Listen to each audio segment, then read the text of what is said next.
بسم اللہ الرحمن الرحیم۔ السلام علیکم ناظرین، آج میرا موضوع ہے نوبل پرائز۔ آج میں آپ کو نوبل پرائز کی حقیقت بیان کروں گا، اس کی تاریخ بیان کروں گا اور اسے کن مقاصد کے لیے استعمال کیا جاتا ہے وہ بیان کر کے پھر میں اپنے اصل موضوع کی طرف آؤں گا کہ میں نے یہ ویڈیو کیوں بنائی، کیوں میں نے نوبل پرائز کا انتخاب کیا۔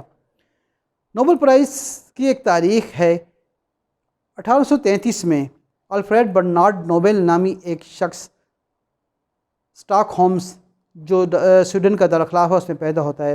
یہ شخص 1896 میں اٹلی میں فوت ہوتا ہے۔ ناظرین، یہ ایک بہت بڑا کیمیاء دان تھا اور اس کی سب سے بڑی پہچان تھی کہ یہ ڈائنامائٹ کا موجد تھا۔ اس کی ساری زندگی تجربات، جنگی آلات، تارپیڑوں پر گزری اور اسی شوق میں اس نے دنیا کی سب سے بڑی اسلحہ ساز کمپنی بوروز کو خرید لیا۔ اب اس کی دیوانگی دیکھیں کہ ہر وقت اس کے ذہن میں جنگی آلات اور دنیا کو تباہ کرنے کی یہ اس کے ذہن کی تانے بانے بنتے، کس طرح کس قسم کے آلات جنگ بنائے جائیں، کس قسم دنیا کو تباہ کر سکیں۔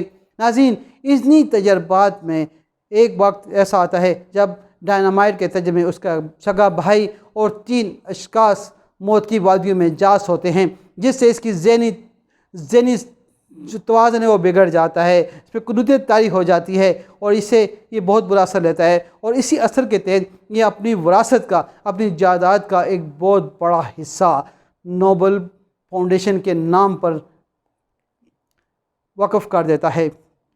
ناظرین، یہ اس وقت کے حساب سے اس کی جو یہ تقریباً یہ اماؤنٹ تھا، یہ 83,11,000 ڈالر تھے۔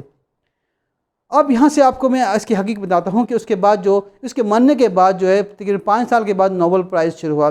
یہ 5 قسم کے فیلڈز میں انعام دیے جاتے ہیں۔ سب سے پہلے فزکس، کیمسٹری، فزیالوجی، امن اور ادب۔ فزکس میں تقریباً سینکڑوں لوگ، 100 سے زیادہ لوگ اس انعام لے چکے ہیں۔ ہندوستان کے 1930 میں ہندوستان کے ایک سری دام نے یہ انعام لیا تھا اکلوتا، اور اس کے بعد 1989 میں 1779 میں مادام ٹریسا نے جو ہے مادر ٹریسا، اس نے یہ انعام لیا تھا۔ اس کے بعد ایک اور امریکن انڈین نے یہ انعام لیا تھا۔ اس کے بعد اگر ہم دیکھیں بہت سارے انعام دنیا میں اس لیے ہیں، جیسے نیلسن مینڈیلا اور ولیم فریڈرک، جنہوں نے ساؤتھ افریقہ میں امن معاہدے پر بات کی۔ نیلسن مینڈیلا تقریباً 27 سال جیل کاٹنے کے بعد واپس آ کے بھی اس نے امن کی بات کی، اس وجہ سے یہ انعام دیا گیا۔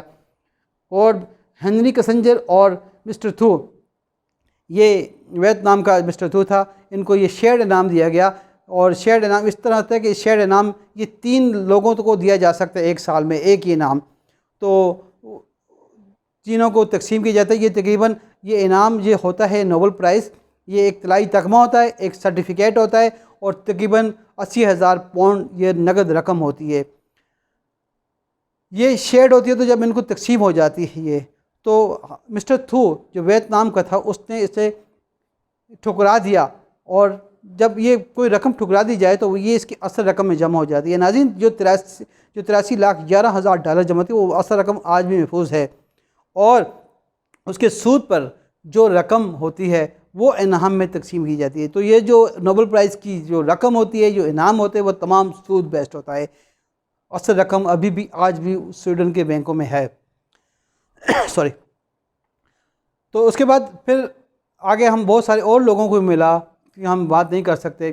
رابندر ناتھ ٹیگور کو یہ ادب کا یہ ملا، اس نے بنگالی میں 1913 میں بنگالی کی شاعری کی تھی بنگال پر، تو اس کو یہ انعام ملا تھا۔ اب آتے ہیں اصل موضوع کی طرف۔ اصل موضوع کیا ہے ناظرین؟ اصل موضوع یہ ہے کہ آج تک کسی مسلمان کو یہ نہیں دیا گیا انعام، کیوں نہیں دیا گیا؟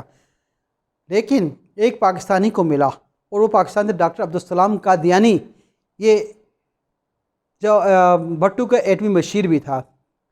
اس کو یہ 1979 میں یہ دیا گیا، یہ شیئر تھا، یہ 3 آدمیوں پر تقسیم ہوا تھا۔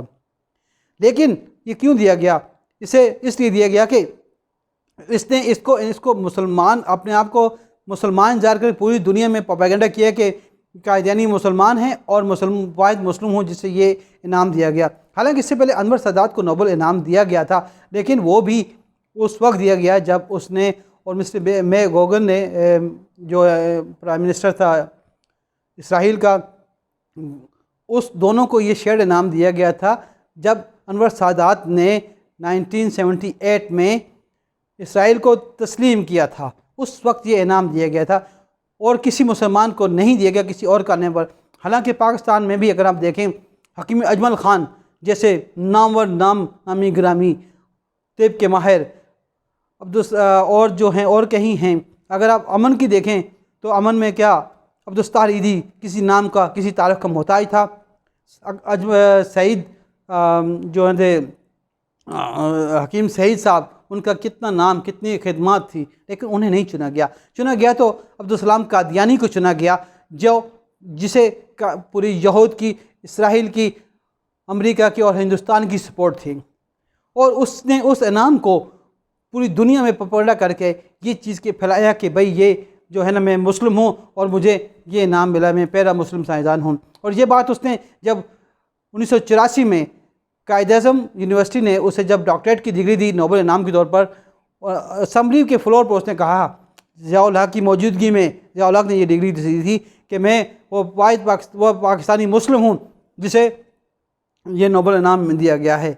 حالانکہ اب دنیا جانتی ہے، پورے عالم اسلام جانتا ہے کہ قادیانی اسلام کے سب سے بڑے دشمن ہیں، کہ قادیانی یہ ان کو سپورٹ کون کرتا ہے؟ سب سے پہلے ہندوستان سپورٹ کرتا ہے، وہاں سے ان کے اخبار جریدے نکلتے ہیں، وہاں سے کتابیں، وہاں سے ان کے چینل چلتے ہیں۔ اگر آپ دیکھیں کشمیر کی آزادی میں بھی انہوں نے جب کشمیر میں جب پہلے کانفرنس ہوئی تھی تو وہاں بھی انہوں نے ہائی جیک کر لی تھی اس کانفرنس کو، اور اس کے سربراہی ایک قادیانی نے اپنے سے، یہ آپ اگر تاریخ پڑھیں گے تو آپ کو پتہ لگ جائے گا، یہاں پہ اس وقت تفصیل نہیں بتا سکتا میں۔ تو ناظرین، اس طرح یہ نوبل پرائز انعام جو ہے یہ سود بیس انعام، یہ صرف اسلام مخالفین کو دیا جاتا ہے، مسلمانوں کو نہیں دیا جاتا، انہی مسلمانوں کو دیا جاتا ہے جو ان کے منظور نظر ہوتے ہیں، جو ان کے لیے کام کرتے ہیں، اور جو اچھے مسلمان ہیں انہیں کبھی بھی نہیں دیا جائے گا۔ ناظرین، یہ ہے نوبل پرائز کی حقیقت، یہ ہے نوبل پرائز کا جو بیک گراؤنڈ۔ جب اسے عبدالسلام قادیانی کو جب یہ انعام دیا گیا اس وقت آئنسٹائن کی 100 سالہ برسی تھی، 1979 میں آئنسٹائن کی 100 سالہ برسی تھی۔ اس برسی کے موقع پر انہوں نے شیئر تقسیم کیا اسے، اور تاکہ خوش کیا اسے بھی، اور تاکہ اپنے ہم نوا تھے یہ قادیانی۔ آئنسٹائن کون تھا؟ وہ بھی یہودی تھا، جیسا کہ آپ جانتے ہیں کہ جب جرمن میں ہٹلر کی حکومت آئی تو یہ جرمنی سے بھاگ گیا، کیونکہ ہٹلر سب سے بڑا دشمن تھا یہودیوں کا۔ وہاں جا کے پھر آئنسٹائن نے پھر ایٹم بم بنایا امریکہ کے صدر کو لے کر، تو یہ علیحدہ حقیقت ہے۔ لیکن دنیا کے بڑے جو بھی بڑے محکمے ہیں، بڑی جو کمپنیاں ہیں، اس میں یہودیوں کی، اسرائیلیوں کی بہت بڑی کاوش ہے، بہت بڑا ہاتھ ہے۔ ناظرین، ویڈیو لمبی ہو رہی ہے، پھر کبھی کسی اور موضوع پر مزید ڈیٹیل میں سے بات کریں گے۔ آپ سے درخواست ہے کہ ویڈیو کو پوری دیکھیں، اور اگر آپ کو ویڈیو پسند آئے تو پلیز سبسکرائب کر دیں چینل کو اور لائک کر دیں۔ اللہ حافظ، السلام علیکم۔